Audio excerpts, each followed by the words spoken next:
Corruption, conspiracy, theft, and blackmail sounds like an episode of The Sopranos, but this is the reality of the legal system in Russia. So says our next guest, who spent 18 years helping U.S. companies navigate Russia's legal system.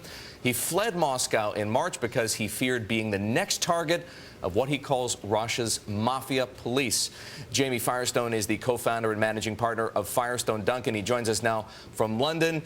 Jamie, I have to ask you, this stuff sounds frankly kind of disbelievable. Tell us a little bit about your experience in Russia recently as it concerns your partner, who's dead, and the threats that you feel you face. Sure. My experience can be explained as follows. In June of 2007, my law office was raided by a bunch of Ministry of Interior officers, police officers, with a search warrant, and they took a bunch of documents pertaining to my client's company, Hermitage Capital. Now, within a matter of months, all of the documents and seals that were in possession of the officers were used to change the managing director of the Hermitage companies to a convicted criminal by the name of Viktor Markelev. Now, it so happens that the very officers who raided my office had been accused in the Russian courts of working with this one criminal to kidnap and extort people. So all of a sudden, my client realized my companies have been stolen by the police, registered to a criminal, and something bad is going to happen. So my client and my partner filed complaints with the Russian prosecutor's office saying that this has happened, help us. And the prosecutor's office didn't do anything. And the companies were then used to basically steal all the taxes back from the government that my client had paid, $230 million US. My partner, Sergei Magnitsky, complained about this.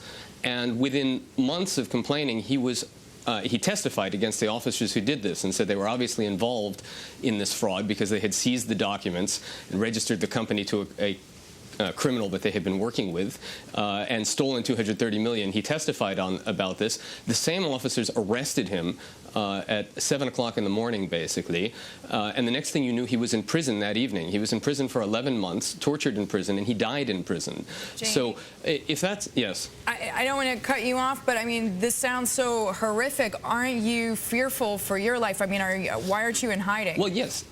Well, I'm not in hiding. I'm in plain fight because I'm protesting this. What happened to me and how I ended up getting personally dragged into all of this is that I manage one of my clients' companies in Russia, and they're a large international fund.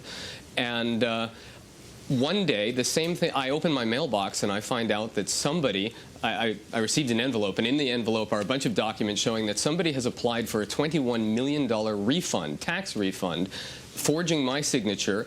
And essentially, somebody went through a lot of trouble to make it look like I'm trying to take $21 million from the Russian government.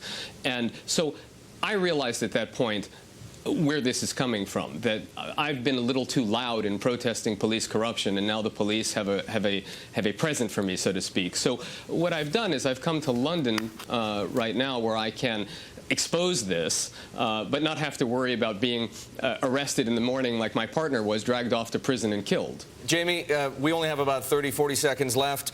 You're an American. You're a graduate of Tulane University, Tulane Law School down in New Orleans. Do you feel like you're getting enough support from the U.S. government, and what does this really mean in the context of U.S.-Russia relations? I've been getting a lot of support from the U.S. government. I think the real issue here is that the Russian law enforcement system is broken. And it's so corrupt that even the U.S. government has a hard time making headway with them. Jamie, we wish you luck. Thank you very much for joining us.